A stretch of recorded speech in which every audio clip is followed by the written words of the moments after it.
সেটা মাকে নিবেদন করা হয়। তাহলে প্রসাদ নিবেদন করলে মা পেলে সেটা কি হয়? মহাপ্রসাদ হয়, তাই তো? হ্যাঁ, সেই মহাপ্রসাদ বেরিয়ে আসে আনন্দবাজারে। হাজার হাজার মানুষ, লক্ষ লক্ষ বৈষ্ণব ওই রথের সময় দেখবে ছুটছে আনন্দবাজারে ওই প্রসাদ পাওয়ার জন্য। কার প্রসাদ? মায়ের প্রসাদ। আগে জগন্নাথের ভোগ হয়, তারপর মায়ের মন্দিরে ঢুকছে। তাই ওই প্রসাদের নাম মহাপ্রসাদ। ভগবানকে ভোগ দিলে প্রসাদ, তারপর যত নেমে আসবে একটা করে মহাশব্দ যোগ হবে। মায়ের ভোগ হলে মহাপ্রসাদ। এবার সেইখান থেকে বৈষ্ণবরা যদি প্রসাদ পান, তার অধরামৃত হলে মহাপ্রসাদ, তিনটে মহাযোগ হবে। যত নেমে আসবে প্রসাদে মহাশব্দ একটা করে যোগ হবে। কাজেই আমার নিষ্ঠা, আমার নিষ্ঠা, এখানে কারো হাত চলবে না, কারো কোনো মাতব্বরি চলবে না। আমার স্বামী, আমার স্বামী। হ্যাঁ, যদি কোনো স্বার্থ বলেন আমি কালীর প্রসাদ ছাড়া পাই না, মহা আনন্দের কথা, মহা আনন্দের কথা। কালীর প্রসাদ ছাড়া পাই না, মনে রেখো কালীর প্রসাদ ছাড়াই কিন্তু পেও না। ওই বাজারের মাংস বিক্রি হয়, ওটা কিন্তু কালীর প্রসাদ নয়। কালী পূজা করি মাংস খাবার লোভে, স্বার্থ হলে মাংস খাওয়া যায়, এটা ঠিক কথা নয় বাবা। মায়ের প্রসাদ ছাড়া তুমি কিছু পাবে না। যা পাবে তুমি মাকে দিয়ে পাবে। অমেদ্য বস্তু শাক্তরাও গ্রহণ করতে পারেন না। যা মায়ের প্রসাদ নয় তা শক্তি উপাসকরাও গ্রহণ করতে পারেন না। যা দেবে মাকে দিয়ে দিয়ে তবে পাবে। তেমনি করে নিষ্ঠা, যার নিষ্ঠা তার নিষ্ঠা। ভজন করতে হলে, ভগবানের দিকে অগ্রসর হতে হলে, প্রপন্ন হতে হলে তোমাকে সর্বপ্রথম যেটা আনতে হবে সেটা হচ্ছে নিষ্ঠা। কিরকম বলছেন? একটা ঘট, তাতে তুমি দুধ রাখলে, হ্যাঁ, কিন্তু ঘটের মাটিটা কাঁচা, পুরানো হয়নি, হ্যাঁ, কি হবে? দুধটা থাকবে? চুইয়ে চুইয়ে সব দুধটা পড়ে যাবে। ঘরটা ভেজা তো, দুধটা পড়ে যাবে। তাহলে দুধটা রাখতে হলে কি করতে হবে? মাটির ঘরটাকে আগে পুড়িয়ে নিয়ে খাঁটি করে দিতে হবে, শক্ত করে, তবে গিয়ে দুধটা থাকবে। তেমনি যদি ভগবানের কে ধরে রাখতে হয় তাহলে তোমাকে কি করতে হবে? সর্বপ্রথম তোমার একটা আচরণের বেড়া দিতে হবে, নিষ্ঠার বেড়া দিতে হবে। নিষ্ঠা না থাকলে তোমরা যতই নাম করো, যতই তীর্থ দর্শন করো, নিষ্ঠা যদি না থাকে ওই ভজনটা কিন্তু আস্তে আস্তে চুইয়ে চুইয়ে পড়ে যাবে, থাকবে না। কাজেই তিনি প্রপন্ন হবে। প্রপন্নার্থী হরহরি সত্যপরম। ভগবানকে যিনি আশ্রয় করেছেন, কিরকম আশ্রয়? বলে সম্যক প্রকারে আশ্রয়। হ্যাঁ, তোমার প্রসাদ ছাড়া পাই না, তোমার কথা ছাড়া বলি না, তোমার কাজ ছাড়া যাই না, তোমাকে ছাড়া দেখি না, তোমাকে ছাড়া বুঝি না, সবকিছু তুমি। ঋষিকে গোবিন্দ সেবা না পুজিবে দেবী দেবা, এই ভক্তি পরম কারণ। প্রত্যেকটি ইন্দ্রিয় দিয়ে আমরা সেবা করব, এটাই আমার জীবনের একমাত্র ব্রত। আর যেন এই অন্য কিছু না হয়, তোমার সেবা ছাড়া যেন কিছু না হয়, শুধু তোমার সেবা করব। বলছেন তো 10 ইন্দ্রিয় দিয়ে সেবা করবার কথা। পায়ু এবং উপস্থ বলছে এই ইন্দ্রিয় দুটো গোবিন্দ সেবায় প্রত্যক্ষ ভাবে লাগে না, পরোক্ষ ভাবে লাগে। বলে কিরকম? বলে যদি পেট পরিষ্কার না হয় তাহলে কি ভজন মন বসবে? হ্যাঁ, শরীরকে সুস্থ রাখতে হলে তবে তোমাকে পেট পরিষ্কার রাখতে হবে, তার জন্য তোমার পায়ুদানের প্রয়োজন আছে। শরীরকে পরিষ্কার রাখলে তবে তুমি হরিভজন করতে পারবে। শ্রীজীব গোস্বামীপাদ অবশ্য তার টিকায় বলেছেন, কারণ এই কথাটার অনেকে সুযোগ নিয়ে থাকেন, যে পায়ু এবং উপস্থ এই দুটো ইন্দ্রিয় অশ্লীলতার দোষে বর্জনীয়। এই যে আমাদের ইন্দ্রিয় দ্বারা সেবা, অনেকে একটা সুযোগ নেয়, ওই দেখ গোসাই কি কইল, ইন্দ্রিয় দিয়া হ্যাঁ সেবা বুঝছিস তো কি কইল। না না না, কোনো পদার্থ করা যাবে না, কোনো কুঅর্থ করা যাবে না। অপসম্প্রদায়রা এটা করে থাকে, কুঅর্থ। কিন্তু শ্রীজীব গোস্বামীপাদ স্পষ্ট নির্দেশ করলেন তার টিকাতে যে এই দুটো ইন্দ্রিয় অশ্লীলতার দোষে বর্জনীয়। হ্যাঁ, এই দুটো পায়ু এবং উপস্থ। চক্রবর্তীবাদ বলেছেন তার টিকাতে, যদি বা ধরি হ্যাঁ এই দুটো ইন্দ্রিয় আমাদের প্রয়োজন। কিসের প্রয়োজন? মানে শরীরকে সুস্থ রাখবার জন্য প্রয়োজন। যদিও একটা লোকের ঠিক মতো পেট পরিষ্কার না হয় তাহলে সেই লোকটার শরীর যেমন সুস্থ থাকে না, তার ইষ্টনিষ্ঠা হয় না, গৌর গোবিন্দ ভজন হয় না। এই জন্য এই দুটো ইন্দ্রিয়ের প্রয়োজন, অন্য কোনো কার্যের জন্য, অসৎ উদ্দেশ্যে ব্যবহারের জন্য প্রয়োজন নয়। তাহলে কি হলো? সর্বেন্দ্রিয় দ্বারা শ্রী ভগবানের সেবা করব, প্রপন্ন ভক্ত হব, উনি তার চরণে শরণাগত হব, নিষ্ঠার সঙ্গে ভগবানের সেবা করব। কিরকম সেবা করব? শ্রীমদ ভাগবত বললেন, সবই মান কৃষ্ণ পদরণবিন্দয় বচংসি বৈকুণ্ঠ গুণাক্ষণ বর্ণনম লিঙ্গবায় দর্শনে দৃশ্য তদ্ভৃত্তং দাত্র স্পষ্টং সংগণম। শ্রীমদ ভাগবত বলছেন কিভাবে ভগবানের ভজনা করবে প্রপন্ন ব্যক্তি। যদি ভগবানের কে পেতে চাও, আর যদি মনে করো যেমন আছো ঠিক আছে, আর কিছু প্রয়োজন নাই, আর যদি মনে করি ঈশ্বরের দিকে আমাকে এগোতে হবে, এই সম্পত্তিতে আমি আর চিরকাল থাকবো না, এরপর আমাকে অন্য কোথাও যেতে হবে, তাহলে আমাকে মাঝখানে এই ভাগবতকে রেখে এগোতে হবে। মধ্যস্থ শ্রীমদ ভাগবত পুরাণ। ভাগবত বলেন তোমার মনটা কোথায় দেবে? সবই মানকৃষ্ণ পদারণবিন্দ। মনটাকে অন্যখানে দেবে না। কোথায় দেবে? বলে তোমার চরণে দেব। মনটা কৃষ্ণ চরণে বাঁধা থাকবে, হ্যাঁ, সেখান থেকে সরবে না। আমরা বলবো বললেই হয়? বললেই কি আর গোবিন্দ চরণে মনটা বাঁধা যায়? মনটা তো আমার সংসারে বাঁধা। কি করে কৃষ্ণের কাছে বাঁধবো, কৃষ্ণের কাছে যাব? হ্যাঁ, যাকে দেখি নাই, যাকে শুনি নাই, কথা বলি নাই, হ্যাঁ, তাকে মন দেওয়া যায়? হ্যাঁ, সংসারে বউয়ের সঙ্গে কথা বলি, বউকে সব সময় দেখি, বউকে মনটা দিতে পারি, তোমার হৃদয় আমার হৃদয়, আমার হৃদয় তোমার হৃদয়, যদি তং হৃদয়ং তব, হ্যাঁ, তাকে দিতে পারি। আর ভগবান তোমাকে দেখি নাই, শুনি নাই, দাঁড়িয়ে আছো, কথাও বলো না, চোখ পিটপিটো করো না, খাইতেও চাও না, কিছু না, কি করে বুঝবো তোমাকে যে তোমাকে মন দেবো? সম্ভব? মন দেওয়া কি করে সম্ভব? বললেন কজ্জলীকরণের ন্যায়। হ্যাঁ, একটু কঠিন লাগবে, আমি সোজা করে বলছি। কজ্জলীকরণ একটা মহা ঔষধ। কি দিয়ে তৈরি করতে হয়? গন্ধক আর পারদ। গন্ধক ভারী, পারদ মানে যে থাকবো বিচারের আগায় থাকে হালকা, ও দুটো মিশোতে হয়, কিন্তু ও দুটো মিশে না। হ্যাঁ, গন্ধক ভারী, পারদ হালকা। তাই কি করতে হয়?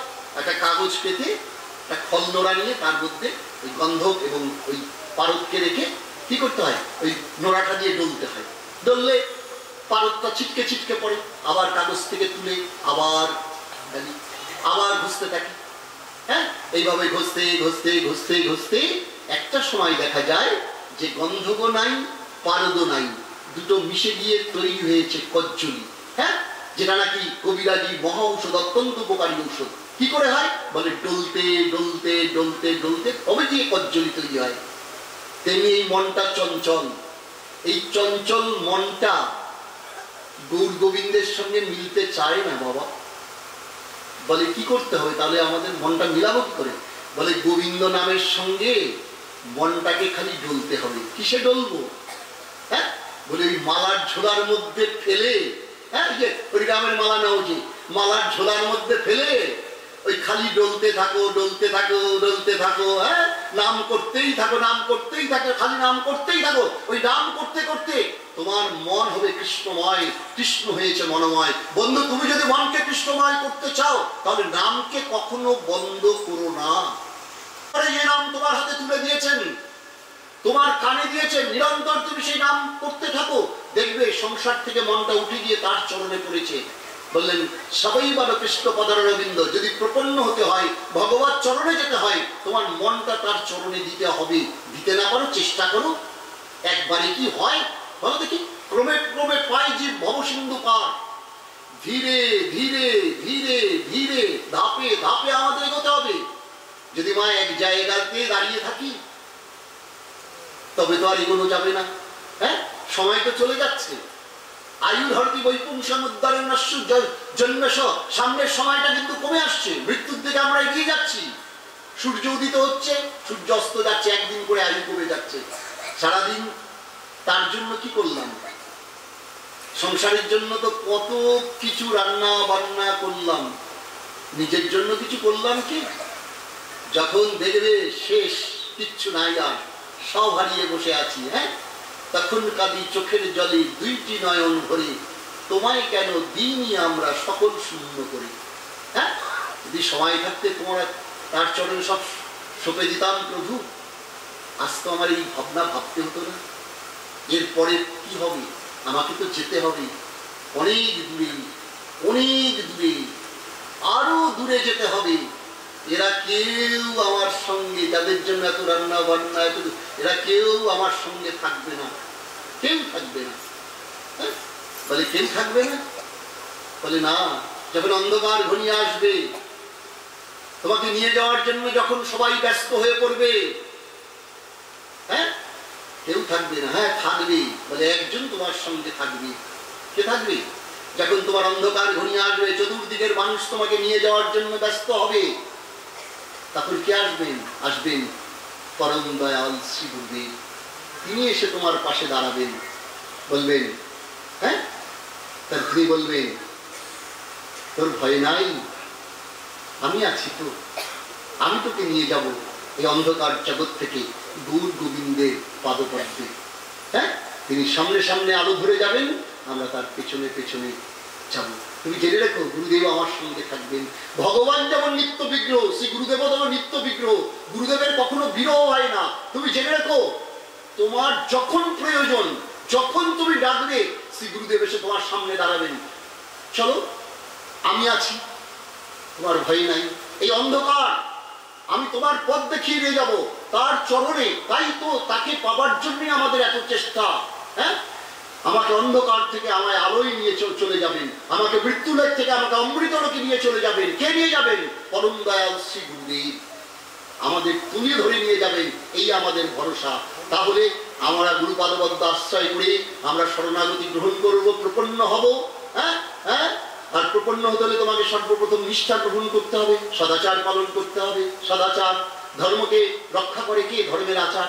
ধর্মের যে নিয়মগুলি, সেই নিয়মগুলো ধর্মকে রক্ষা করে।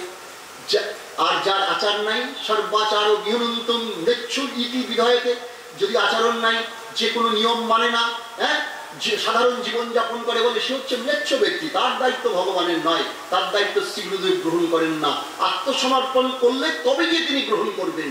ডাক্তারের কাছে গিয়ে যদি সব খুলে বলতে হয়, নিজেকে সেপে দিতে হয়, ডাক্তারবাবু এই রোগ হয়েছে, আমার এই হয়েছে, আপনি সারিয়ে দেন, তবে না সারবে। নিজের কাছে গোপন করে রোগের কথা রেখে দিলে তো আর সারবে না। তাই গুরুদেবের কাছে আমরা অকপটে স্বীকার করবো। হ্যাঁ, বলে শরণাগতির লক্ষণটা কি?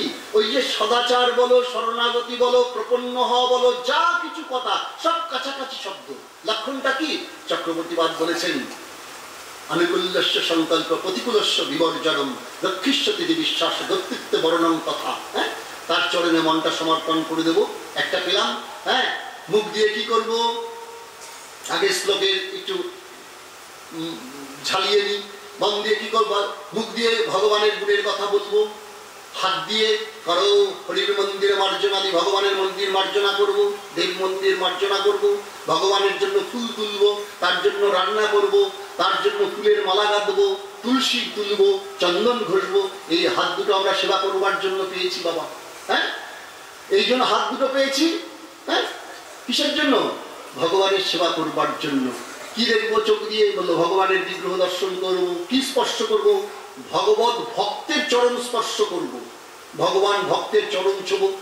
বলে ভক্তেরা তো সকলে ছুতে দেন না, অনেক মহাত্মা আছেন যারা বলেন ছোবে না, ছোবে না। হ্যাঁ, বলে ভক্তেরা যে ছুতে দেন না, অনেক মহাত্মা আছেন যারা বলেন যে ছোবে না, ছোবে না। তো আমি কি করে করবো? না ছুলে পাবো কোথায়? হ্যাঁ, আমি জিজ্ঞাসা করেছিলাম এক মহাত্মাকে যে না ছুলে পাবো কোথায়? হ্যাঁ, তা মহাত্মা বলেছিলেন কেন? বৈষ্ণব চলিয়া গেলে তো অনেক চরণ ধুলি পড়িয়া থাকে, ওইখানে গড়াগড়ি দিতে পারো না। হ্যাঁ, বৈষ্ণবের পায়ে খাবলা দিতে হইব চরণ ধুলি নেওয়ার জন্য, না ওইখানে বিশ্বাস হয় না। বৈষ্ণবের চলে যাওয়ার পর তো অনেক ধুলো পড়ে থাকে, সেই চরণ ধুলায় গড়াগড়ি দেব, কৃষ্ণ ভক্তের চরণ ধুলায় গড়াগড়ি দেব, আমার সর্বঙ্গের ভূষণ করব। এই কথাগুলো শুধু কথার কথা নয় মা। হ্যাঁ, নাক দিয়ে কি? তার চরণের তুলসী গন্ধ নেব, প্রসাদের গন্ধ নেব, অখাদ্য বস্তুর গন্ধ নেব না। জিহ্বা দিয়ে প্রসাদ গ্রহণ করব, পা দুটো দিয়ে হরিমন্দির দর্শন করে বেড়াবো, ধাম দর্শন করে বেড়াবো, বৃন্দাবন দর্শন করব, নবদ্বীপ ধাম যাব, জগন্নাথ ধাম ঘুরে বেড়াবো। কেন? বলি এতে ভজন স্পৃহা বাড়ে। এই যে শরণাগতি, যে প্রসঙ্গে আমরা আসছি, এই শরণাগতি আসতে হলে সর্বপ্রথম সাধু দর্শন করতে হয়, সাধুদের সঙ্গে মিশতে হয়, তাদের ভজন স্পৃহা দেখতে হয়। হ্যাঁ, তাদের ভজন স্পৃহা দেখলে শুধু বৃন্দাবন গেলে ওই যে সাধুদের সঙ্গে মিশতে হয়, তাদের ভজন স্পৃহা দেখলে তখন তোমার মনে আসবে যে তারা কি কষ্ট করেই ভজন করছেন। হ্যাঁ, ওই একদিন বেরিয়ে ওই রুটি ঘোল যা আছে চেয়ে নিয়ে আবার 7 দিন রাধে রাধে রাধে রাধে হ্যাঁ বলে ডেকে যাচ্ছেন। হ্যাঁ, তারা কত কষ্ট করছেন, আর আমরা ঘরে বসে হা কৃষ্ণ হা গোবিন্দ বলতে পারছি না। হ্যাঁ, মাথাটা পেয়েছি কেন? তার চরণে প্রণাম করবার জন্য। হ্যাঁ, তার চরণে একটাই প্রার্থনা, একটাই কামনা। বলি সেটা কি? যেন তোমার জন্য জন্মে জন্মের দাস হতে পারি, আর কিচ্ছু দেওয়ার প্রয়োজন নাই, আর কিচ্ছু দিও না প্রভু, জন্মে জন্মে তোমার দাস হতে পারি। এইভাবে প্রত্যেকটি ইন্দ্রিয় তার সেবা করব। কি রকম সেবা করব? বলল আমি মনে রাখবো প্রতিটি ইন্দ্রিয় দিয়ে কিভাবে সেবা করব না, যেটা কৃষ্ণ ভজনের অনুকূল তেমন বস্তু গ্রহণ করব, যেটা কৃষ্ণ ভজনের প্রতিকূল তেমন বস্তু পরিত্যাগ করব, যা কৃষ্ণ সেবায় লাগে না, ভগবানের সেবায় লাগে না, যা ভগবানের প্রসাদ সেইটুকুনি মাত্র গ্রহণ করব, যেটা ভগবানের প্রসাদ নয় সেটুকুনি গ্রহণ করব না, যা গৌর গোবিন্দের ভোগে লাগে না, সেবায় লাগে না, তেমন বস্তু গ্রহণ করব না। তাতে আমার যা হয় হোক, নীতির সঙ্গে কোনো আপোষ চলে না। অনুকূলস্য সংকল্পস্য প্রতিকূল বিবর্জিতম, প্রতিকূল বস্তু পরিত্যাগ করব, এগুলি শরণাগতির লক্ষণ। তিনি আমাকে রক্ষা করবেন, এই দৃঢ় বিশ্বাস আমার গোবিন্দের প্রতি থাকতে হবে এবং তাকে রক্ষাকর্তা হিসাবে নিযুক্ত করতে হবে। তুমি আমার একমাত্র রক্ষাকর্তা, যদি তাতে আমার মৃত্যু হয় হোক, তবু যেন গৌর গোবিন্দের নাম ছাড়া অন্য নাম আমার মুখে উচ্চারিত না হয়। ওটি আমার ইষ্ট নাম, তুমি রক্ষা করবে। প্রবান চক্রবর্তীবাদ বিশ্বনাথ চক্রবর্তীবাদ গীতার 18 অধ্যায়ে ভগবান শ্রীকৃষ্ণ বলছেন সর্বধর্মান পরিত্যাজ্য। ওই শ্লোকের টিকায় চক্রবর্তীবাদ এর প্রসঙ্গ তুলেছেন, যদি ভাগবতে বলা নাই কিন্তু গীতায় এখানে টিকাতে চক্রবর্তীবাদ যে টিকা তাতে বলেছেন রক্ষিষ্যরতি বিশ্বাস, তিনি রক্ষা করবেন এই আমাদের বিশ্বাস থাকবে। ভগবান কৃষ্ণচন্দ্র কার বিশ্বাস থাকবে? শরণাগতের ভক্তের বা প্রপন্ন ভক্তের বিশ্বাস থাকবে। কিরকম বলে? দ্রৌপদীর মতো বিশ্বাস থাকবে। কিরকম? যখন দুর্বাসা 10,000 শিষ্য নিয়ে দ্রৌপদীর ঘরে উঠল বনের মধ্যে, দুর্যোধন পাঠালেন ঠাকুর যাবে তো দুপুরে খাওয়ার পর তুমি যাবে, তাই না? দুর্যোধন জানেন দ্রৌপদী সেই তাম্রপত্র থেকে খাওয়া হলে আর খাওয়া থাকবে না। দ্রৌপদীর খাওয়া হয়ে গেল, সেই দিনকার মতো খাওয়া শেষ। দুর্যোধন বললেন যে ও দুর্বাসা মুনি, দুপুরের পর তুমি যেও। একটা দুটো লোক নয় বাবা, 10,000 লোক সকলে উপস্থিত যুধিষ্ঠিরের বাড়ি। হ্যাঁ, বলছেন যুধিষ্ঠির তোমার বাড়িতে আমরা প্রসাদ গ্রহণ করব। যুধিষ্ঠির পেছনের দরজা দিয়ে বনের মধ্যে, ওরে বাবারে, একে সাধু দুর্বাসা, তার উপরে আবার 10,000 শিষ্য, ঘরে কিচ্ছু নাই। হ্যাঁ, কি খাওয়ানো? দ্রৌপদী কৃষ্ণা পালিয়ে গেছিলেন? না, পালান নাই। মা যে অবস্থায় ছিলেন সেখানেই হাত জোর করে প্রার্থনা করছেন, গোবিন্দ তুমি এসো, তুমি তো আমার পালক, আমি তো তোমার চরণে শরণ নিলাম, আমার বিশ্বাস তুমি আমাকে রক্ষা করবে, তুমি শরণাগতকে রক্ষা করো, এ আমার ব্রত, আমার বিশ্বাস তুমি আমাকে রক্ষা করবে। এসো এ মা, আমাকে রক্ষা করো, এসো হে প্রভু, হ্যাঁ আমাকে রক্ষা করো। এসেছিলেন না প্রভু? এসেছিলেন। তো ওই শাক অন্ন গ্রহণ করেছিলেন হাড়ির কণা তুলে। ভীমকে ডেকে বলেছেন, ভীম তুমি ডাকতে যাও। তো বুঝতে বলে ডাকবে কি গো, ঘরে যে কিচ্ছু নাই।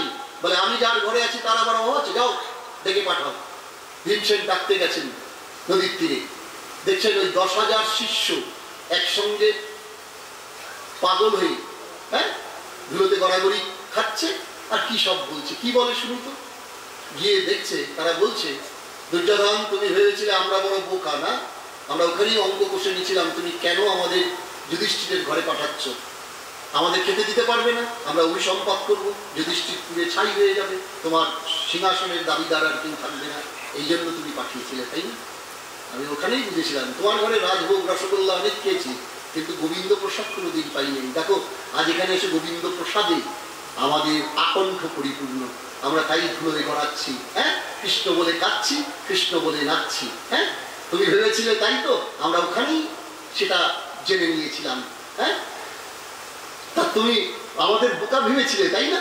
হ্যাঁ যুধিষ্ঠির আমরা অত বোকা নই, আমরা অত বোকা নই। হ্যাঁ তোমার ওখানে ছিলাম, অনেক কিছু খেয়েছি, কিন্তু প্রসাদ পাইনি। ভক্তের ঘরে এসে দেখো প্রসাদ আমার কি পেয়ে আমাদের আকণ্ঠ পরিপূর্ণ।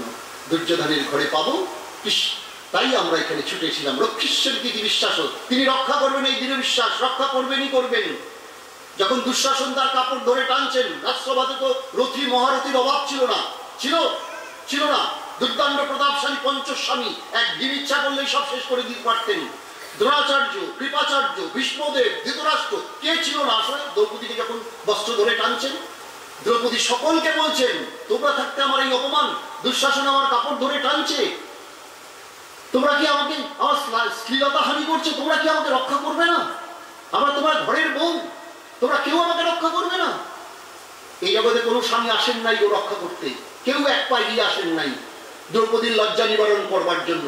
দ্রৌপদী মরে পড়ল, তাই তো একজন তো আছেন আমার জগৎ স্বামী গোবিন্দ, সে তো আমাকে রক্ষা করবেন। তখন তিনি দুহাত তুলে ডাকছেন, গোবিন্দ গোবিন্দ রক্ষা করো রক্ষা করো মধুসূদন, বিপদ ভারী মধুসূদন রক্ষা করো। মাগো, আমার গোবিন্দ ছুটে এসেছিলেন দ্রৌপদীকে রক্ষা করতে, অপমানের হাত থেকে নারীর মর্যাদা রক্ষা করেছিলেন সেই দিন আমার প্রভু গোবিন্দ। সেদিন কৃষ্ণচন্দ্র না আসলে ভারতবর্ষের মাটিতে নারীর চূড়ান্ত অবমাননা হতো। ভগবান তা করতে দেন নাই, নারীর মর্যাদা রক্ষা করেছেন। পুরুষোত্তম শ্রীকৃষ্ণচন্দ্র দ্রৌপদীকে অপমানের হাত থেকে রক্ষা করেছেন। চক্রবর্তী বলছেন, তাকিয়ে দেখো দ্রৌপদীকে কেমন বিশ্বাস, দেখেছো? আর কারো যে বিশ্বাস নাই, দ্রৌপদীর সেই বিশ্বাস আছে তুমি রক্ষা করবে, নিশ্চয়ই তুমি রক্ষা করবে। মাগো, যদি ডাকতে হয় তো অমন করে ডাকার চেষ্টা করো। তারপর রক্ষীশ্বরী যদি বিশ্বাস ও কর্তৃত্বে বর্ণন কথা, তাকে রক্ষাকর্তা হিসাবে নিযুক্ত করো। তুমি আমার শেষ কথা হে গোবিন্দ।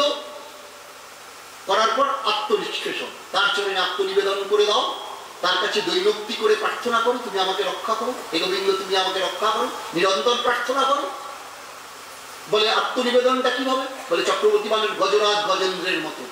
হ্যাঁ, সেই যে হাতি আর কুকুরের সঙ্গে লড়াই হচ্ছে, হাতি ডুবে যাচ্ছে, যখন সে দেখছে আর বাঁচবে না, গোবিন্দ চরণে শরণ নিয়েছেন, শরণাগতি, হ্যাঁ, আত্মসমর্পণ করে দিয়েছেন, প্রভু রক্ষা করো, তেনা রক্ষা করো, আকুল প্রার্থনা জানিয়েছেন। ভক্তের তো আবেদন নিবেদন ছাড়া আর কিচ্ছু করবার নেই। মা আমাদের ভক্ত ভগবানের জন্য আত্মসমর্পণ করে দেন আর শুধু প্রার্থনা করবেন, প্রভু আমাকে রক্ষা করো, আমাকে কৃপা করো, যেন তোমার ভজন করতে পারি। এই শরণাগতি যার আসবে, ভগবান তাকে সঙ্গে সঙ্গে রক্ষা করবেন। যতক্ষণ পর্যন্ত ভগবৎ চরণে আমাদের শরণাগতি না আসছে, ততক্ষণ পর্যন্ত ভগবান রক্ষার দায়িত্ব নয়। শরণাগতি এলে পরেই রক্ষার দায়িত্ব। বলি শরণাগতি কখন আসবে? বলি গুরু কৃপায় মন্ত্র জপ করতে করতে করতে করতে, নাম প্রভুর কৃপা হলে জপ করতে করতে করতে করতে ওই শরণাগতি। জোর করে বাবা আসে না মা, জোর করে কি বৈষ্ণব হওয়া যায়? হওয়া যায় না বাবা। জোর করে কি লীলা স্মরণ করা যায়?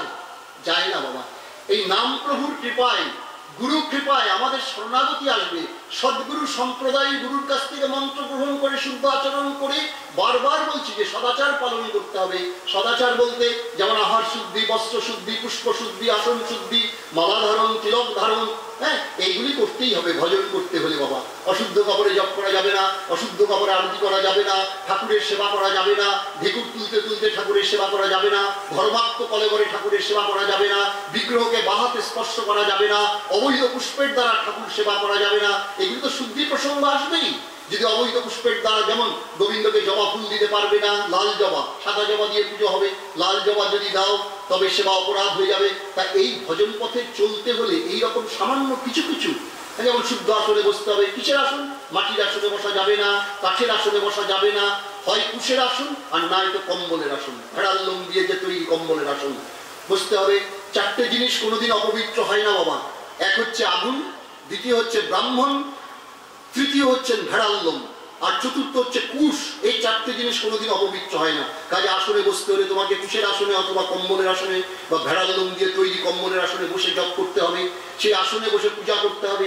সেই আসন শুদ্ধি, বস্ত্র শুদ্ধি, অশুদ্ধ কাপড় পরে, অন্যের ফেলে দেওয়া কাপড় পরে, বাসি কাপড় পরে, খাওয়া কাপড় পরে, কি বাথরুমে গেছো ওই কাপড় পরে, শৌচকর্ম করেছো সেই কাপড় পরে কখনো গোবিন্দ মন্দিরে প্রবেশ করা যাবে না, শ্রী ভগবানের সেবা করা যাবে না।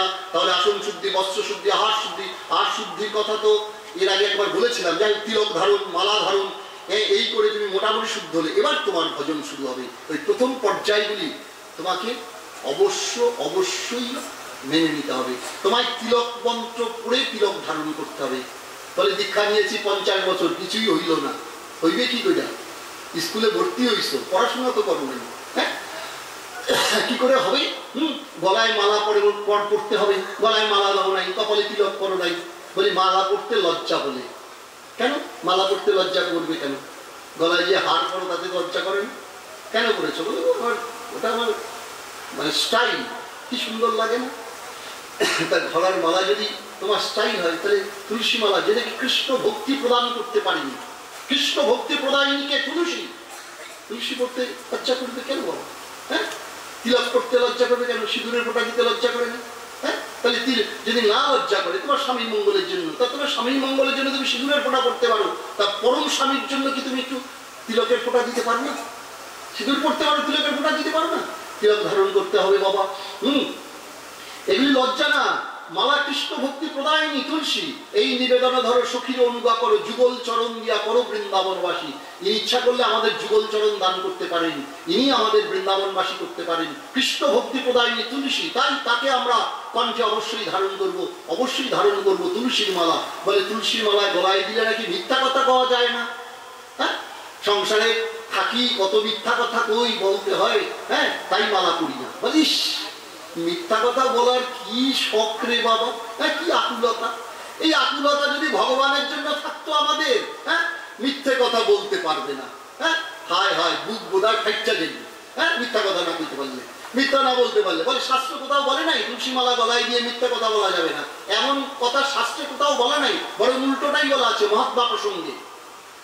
আমরা নিজের কথা বিশ্বাস করি। মা তুলসী মালা গলায় দেওয়া আগে দৈনিক হয়তো কেউ 100টা কথা মিথ্যা বলছে, এখন হয়তো দেওয়ার পর 200টা বলছে, কিন্তু তুলসীর গুণ কি, সেই মিথ্যাটাকে যখনই গলায় এসে তুলসী স্পর্শ হবে সেটা সে সত্যি হয়ে বেরোবে, অর্থাৎ মিথ্যা হবে না।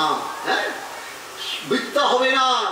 হ্যাঁ, মিথ্যাটা যখন পেটের থেকে উঠে আসবে, যখন সে গলার মধ্যে গলার স্পর্শে ওই মালার স্পর্শ পাবে না, তখন সত্যি হয়ে বেরিয়ে যাবে, আর মিথ্যা হয়ে বেরোতে পারবে না। ওই মালাকে আমরা সত্যি বলিয়ে নেবে, মালা আমাদের সত্যি বলিয়ে নেবে। আমি সত্যি কথা বলবো না, আমি তো অসৎ পথে যাবই, মালা আমাকে সৎ পথে নিয়ে আসবে। এই তিলক আমাকে বলবেন তোর অসৎ পথে যাওয়া চলে না। আমি যদি একটা মদের বোতল হাতে নিই, ওই তিলক বলবে এই আমি তোর কপালে আছি, তোর মদ খাওয়া চলে না, আমি সঙ্গে সঙ্গে রেখে দেবো বোতলটা, কপালে তিলক রেখেছি তো। তাহলে এই মালা তিলক আমাদেরকে সৎ পথে চালিত করবে। আমি ছোটবেলা থেকে অসৎ কাজ করে যাচ্ছি, তা না হলে আর কি ক্ষমতা আছে, না হলে আমি অন্য একটা নিশিন্দা ফুলের কাঠের মালা করতে পারতাম, কিন্তু নিশিন্দা ফুলের কাঠের মালার সেই গুণ নাই, হ্যাঁ, যে কৃষ্ণ ভক্তি প্রদান করতে পারবেন। নিশ্চয়ই তুলসীর একটা ক্ষমতা আছে, সৎ পথে চলবার ক্ষমতা আছে, ভক্তি দানের ক্ষমতা আছে, ভগবানের দিকে এগিয়ে যাওয়ার ক্ষমতা আছে। তাই তো আমরা গলায় তুলসী মালা ধারণ করব। আমাদের শেষ নিঃশ্বাস পড়া পর্যন্ত থাকবে, তারপরেও থাকবে, এক মুহূর্ত গলায় তুলসী মালা ছাড়া থাকবো না, মালা পরবই পরবো। বলে লোকে তো নিন্দা করে, বলে লোকে তো অনেক কিছু করে, আমাকেও তো বলে। নবদ্বীপে গেছিলাম, ওই ভক্তেরা এসছেন, আজকালকার ছেলে তো সব মানে, ছেলে বলছে প্রভু আপনার গলায় এটা কি, কেন না, বলে কেমন বিচ্ছিরি বিচ্ছিরি লাগে তো। বিচ্ছিরি বিচ্ছিরি কিরকম লাগে, বলে কেমন বেল্ট বেল্ট লাগে। তোমার গলায় এটা কি, বলে কেন, এই যে 2.5 ভরি সোনার মালা, হ্যাঁ, সুন্দর লাগছে না, কেন করেছো, বলে আমার সৌন্দর্যের জন্য করেছি। ফ্যাশন, বলে ওটা তোমার ফ্যাশন, আমার ফ্যাশন তুলসী মালা, তাই আমি গলায় তুলসী মালাই ধারণ করেছি। বলে না কেমন লাগে তো তাই বললাম। হ্যাঁ, কেমন বেল্ট বেল্ট লাগে, তাই তুমি মনে করলে এটা বেল্ট। বলে চেনটা কার হাতে ধরা, বলেনি, কুকুর কথাটা বলেনি, বলে চেনটা কার হাতে ধরা। এগুলো বেল্ট যখন বললে বাবা, চেনটা তো একজন না একজনের হাতে ধরা আছে। তবে কি জানো বাবা, বলে কি বলেন, আমাদের ওই কলকাতা ওই কর্পোরেশনের ওই ডগ স্কোয়াড আছে জানো, বলে হ্যাঁ বিরাটকুঞ্জ, আমি এখানকার ছেলে জানবো না কেন। এরা কি করে বলো তো, বলে কেন শহরে কুকুরের উৎপাত খুব বেশি বেড়ে গেলে ওরা বেরোয়, ওই ঘুম পাড়ানি গুলি মেরে ওদেরকে তোলে নিয়ে ওই গাড়ির মধ্যে তোলে নিয়ে ওই ধাপার মাঠে যেখানে আবর্জনা ফেলে সেখানে নিয়ে ফেলে দেয়। আমি বলো তো কোন কুকুরগুলিকে মারে, হ্যাঁ, যত নেড়ি কুকুর আছে সেগুলিকে মারে। আর যেসব কুকুরের গলায় বেল্ট আছে না, সেসব কুকুরকে মারে না, কারণ এরা জানে এটা পোষা কুত্তা, কারো না কারো পোষা কুত্তা, তাদের কিন্তু গুলি করে না, মারে না। তা তোমাদের মতো এরকম এই মালা ছাড়া যত নেড়ি আছো না, ওই যম মহারাজ যখন আসবে তখন ধরবে আর নিয়ে ওই নরককুণ্ডে নিক্ষেপ করবে, ধরবে আর নরককুণ্ডে নিক্ষেপ করবে। আর যাদের গলায় এই বেল্ট আছে, একটা তুলসী মালা আছে, তাদের ধরার আগে একবারও চিন্তা করবে নিশ্চয়ই এর কোনো মনিব আছে। তা তুমি বলেছিলে না চেনটা কার হাতে ধরা, চেনটা বাবা আমার প্রভু নিতাই চাঁদের হাতে ধরা, চেনটা আমাদের গৌর চাঁদের হাতে ধরা বাবা। আর এটা মালা পরাটা আমাদের এটা গর্বের, এটা অহংকারে, আমাদের কোনো লজ্জার নয়। সুতরাং এই তুলসী মালা কিন্তু আমাদের ধারণ করতেই হবে বাবা, গলায় পড়তেই হবে, লজ্জা করলে হবে না। হ্যাঁ, এটা আমাদের অহংকার, এটা আমাদের লজ্জা নয়। এটা যে তুলসীর মালা পড়া আমাদের লজ্জা নয় বাবা, আমাদের অহংকার। যদি লজ্জা করি, লজ্জা ছেড়ে যদি ঈশ্বরের উপাসনা করতে হয়, যদি ভগবানকে লাভ করতে হয়, মা তোমাকে তুলসী মালা পড়তেই হবে। লজ্জা করে রূপ দিয়ে দেখে পড়ো, তবু তুলসী থাক গলায়, তুলসীর স্পর্শটা থাক, অন্য কিছু দিয়ে না পারো তামা দিয়ে বাঁধিয়ে পড়ো, তবু তুলসীর স্পর্শ থাক শরীরে। যদি লজ্জা করে কপালে তিলক করতে, প্রথমে জল তিলক আরম্ভ করো, তিলক মন্ত্রটা তো বলতে হবে, কপালে কেশবায় নমঃ, নারায়ণায় নমঃ, মাধবায় নমঃ, গোবিন্দায় নমঃ। হ্যাঁ হ্যাঁ, এইভাবে তো মন্ত্র উচ্চারণ করতে হবে। বলি কেন? বলছেন তিলক না করে যদি তুমি জপ তপ হোম বৃদ্ধি পূজা যা করো সব বন্ধা। বন্ধা ঊর্ধ্বপুণ্ড বিহনস্তু। যদি ঊর্ধ্বপুণ্ডের তিলক কপালে না থাকে, তোমার জপ তপ পূজা পাঠ সব বন্ধ হয়ে যাবে, কোনোটাই ফল দেবে না। চৈতন্য ভাগবতের আদিলীলায় 15 পরিচ্ছেদে শ্রীমান মহাপ্রভু দেখিয়েছেন তার ছাত্রদের দিয়ে, হ্যাঁ, যে তিলক না পরে যখন চলে এসেছিলেন তিনি কিভাবে তাকে পুনরায় স্নান করে আহ্নিক করে আসতে বলেছিলেন, তারপর তাকে শিক্ষা দিয়েছিলেন। সুতরাং যদি তোমাকে তিলক না করো তাহলে তোমার জপ তপ হোম বৃদ্ধি যজ্ঞ সব বন্ধ হয়ে যাবে। হ্যাঁ, সুতরাং তোমাকে তিলক ধারণ করতে হবে। শ্রী গুরুদেব আমাদের পরম বন্ধু, পরম আদরে বস্তু শ্রী গুরুদেব, তিনি তার কাছে খবর পৌঁছে দেন, আমাকে ভালোবেসেছে একটা লোক, সম্পর্ক তৈরি হয়ে গেলেন মন্ত্র দিয়ে। হ্যাঁ, তা হরি শব্দের কোন হরি? হরি শব্দের বহু অর্থ, নামানি শ্যাম সুন্দর ব্রজেন্দ্র নন্দন এই মাত্র জানি। হরি শব্দের অন্য অর্থ অনেক অর্থ হয়। হ্যাঁ, কিন্তু হরি শব্দে আমরা শ্রী হরিকেই বুঝাই, শ্যাম সুন্দর ব্রজেন্দ্র নন্দকেই একমাত্র বুঝাই। হরি শব্দের বহু অর্থ, দুই মুখ্যতম, সর্ব অমঙ্গল হরে প্রেম দিয়া হরে মন। অনেক অর্থ হতে পারে, দুটো অর্থ আমরা মানব, তিনি অমঙ্গল হরণ করেন আর তিনি হচ্ছেন হরি, আর যিনি প্রেম দিয়ে মন হরণ করেন তিনি হচ্ছেন হরি। এই দুটো অর্থ। হ্যাঁ, অমঙ্গল হরণ করেন বলি অমঙ্গল কার হয়? অমঙ্গল কাকে বলে? বলে মঙ্গলের বিপরীত হচ্ছে অমঙ্গল। যখনই অমঙ্গলে মন দেবে তখন তোমার অমঙ্গল হবে, যখন মঙ্গলে মন দেবে তখন মঙ্গল হবে। হ্যাঁ, সুতরাং এই বাড়িটা ধরো, এই বাড়িটা আমি করেছি, কে করেছে? আমি করেছি। হ্যাঁ, বাড়িটা ভেঙে গেল, সঙ্গে সঙ্গে হার্ট অ্যাটাক হয়ে গেল। হ্যাঁ, আর বাড়িটা কার? আমার নয়, প্রভু ওপরে, ওটা ভাঙলেই বাকি, থাকলেই বাকি। হ্যাঁ, সুতরাং যত বেশি সংসারী হবে তত বেশি, হ্যাঁ, তুমি বেশি দুঃখী হবে। যত বেশি পরিমাণে সংসারে মন দেবে। বলি তাহলে কি সংসারে মন দেব না, সব ছেড়ে ছুড়ে চলে যাবো? বলে না, তা তো বলেন নাই কোথাও। সংসার করব, কিন্তু সংসারটাকে একটা আশ্রম করে তুলব। সংসার আশ্রম, গারস্থ আশ্রম। সংসারে সবাই মিলে বদন ভরে হরিনাম করব, হরিবল বলবো, হরি ভজন করব। সংসারটা হবে ভক্তের সংসার, সংসারটা হবে গোবিন্দের সংসার। এটা আমাদের সংসার, এটা আমাদের সংসার হবে না। গোবিন্দের ভোগ রান্না হবে, গোবিন্দের ভোগ হবে, তার প্রসাদ আমরা গ্রহণ করব, তার দাস দাসী হয়ে আমরা তার সেবা করব। তাহলে আর আমার বোধটা থাকবে না, যেদিন দরকার সেদিনই চলে যেতে পারবো।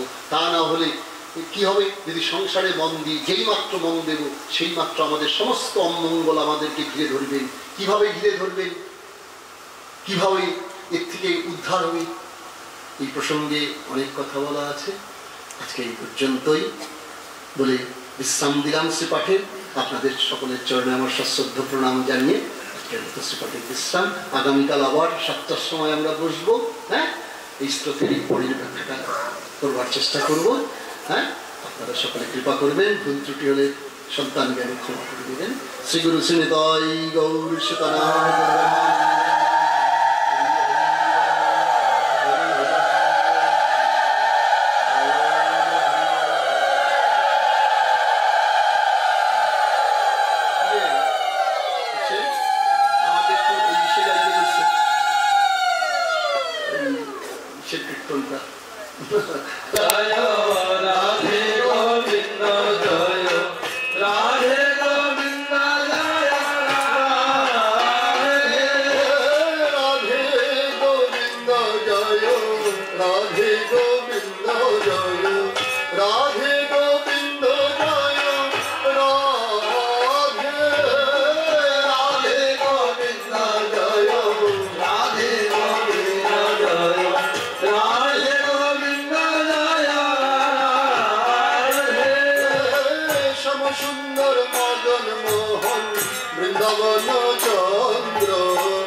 শক্তি বৃন্দ রাধে গোবিন্দ জয় রাধে রাধে গোবিন্দ জয় রাধে গোবিন্দ জয় রাধে গোবিন্দ জয় রাধে শ্রূপ মঞ্জরি আজি মঞ্জরিয়া গঙ্গ রাধে গোবিন্দ জয় রাধে রাধে গোবিন্দ জয় রাধে গোবিন্দ জয় রাধে গোবিন্দ জয় রাধে পূর্ণমাসী কুন্দলতা অরবিরা বৃন্দ রাধে গোবিন্দ জয় রাধে রাধে গোবিন্দ জয় রাধে গোবিন্দ জয় রাধে গোবিন্দ জয় রাধে শ্যাম সুদাম মধু মঙ্গল যত সখা বৃন্দ রাধে গোবিন্দ জয় রাধে রাধে গোবিন্দ জয় রাধে গোবিন্দ জয় রাধে গোবিন্দ জয় রাধে শ্যামলী ধবলী আদি যত ধেনু বৃন্দ রাধে গোবিন্দ জয় রাধে রাধে গোবিন্দ জয় রাধে গোবিন্দ জয় রাধে গোবিন্দ জয় রাধে সবে নিয়ে করো দয়া আমি অতি মন্দ রাধে গোবিন্দ জয় রাধে রাধে গোবিন্দ জয় রাধে গোবিন্দ জয় রাধে গোবিন্দ জয় রাধে কৃপা করি দহে যুগল চরণার বৃন্দ রাধে গোবিন্দ জয় রাধে রাধে গোবিন্দ জয় রাধে গোবিন্দ জয় রাধে গোবিন্দ জয় রাধে আকুল প্রাণে ডাকতে পারি শ্রী রাধা গোবিন্দ রাধে গোবিন্দ জয় রাধে রাধে গোবিন্দ জয় রাধে গোবিন্দ জয় রাধে গোবিন্দ জয় রাধে রাধে গোবিন্দ জয় রাধে গোবিন্দ জয় রাধে গোবিন্দ জয়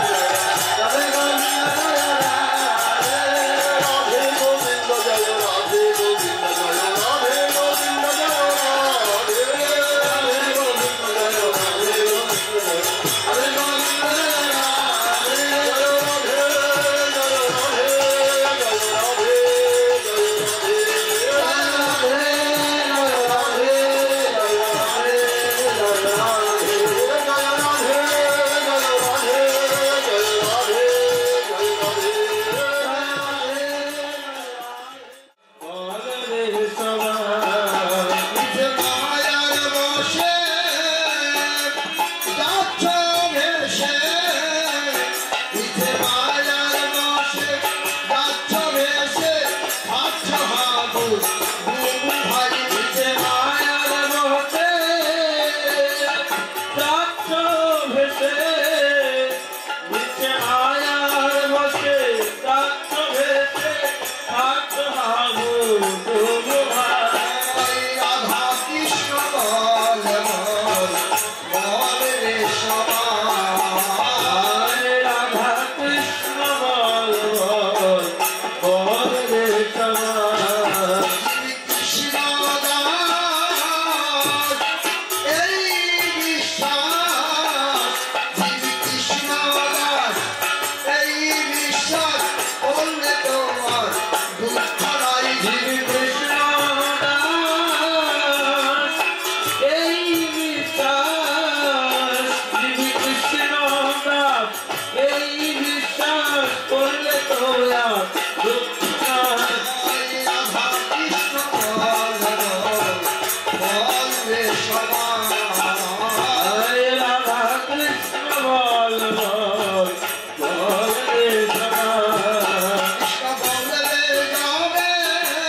কৃষ্ণ ভজ